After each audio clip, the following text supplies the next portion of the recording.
Hello. Oh. Tuna kahlaron sak tur hi nun rong mel chati ania. Dau kam lawa di ke ala phwa thiam tak mai chumi ina a phwa ania. Ama sha reng nan hela hi kahlan boke nun rong mel cha kan sange.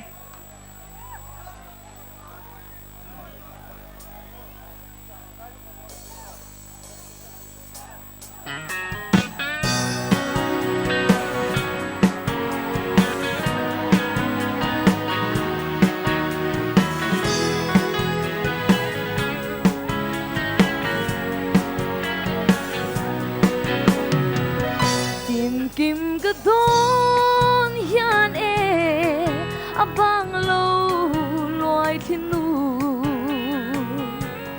vana doi ka ta na loi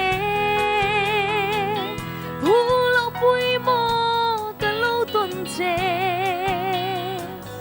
ka chanan khware nga sei don mange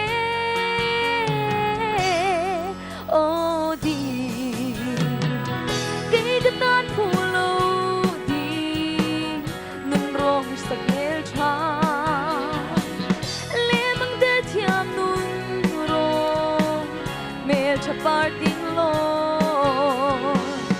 engan nge bia de thiam nang ke ka lo ton che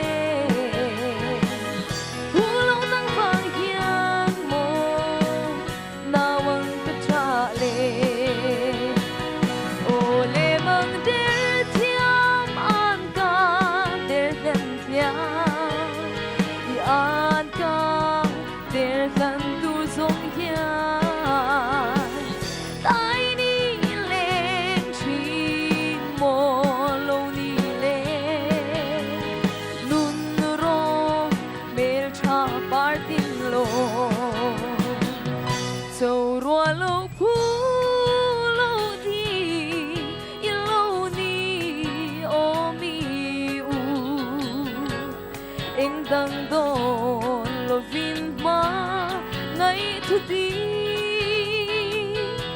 ga lâu lan che mi ngay đầm ro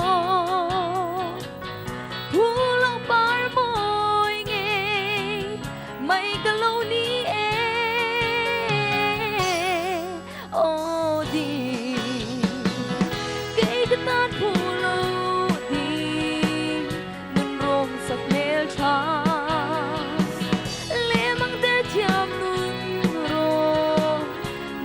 parting lo engan nge bia de thiam nang ke ka lo ton che hu lo nang vang hian mo nawang ka cha le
mo i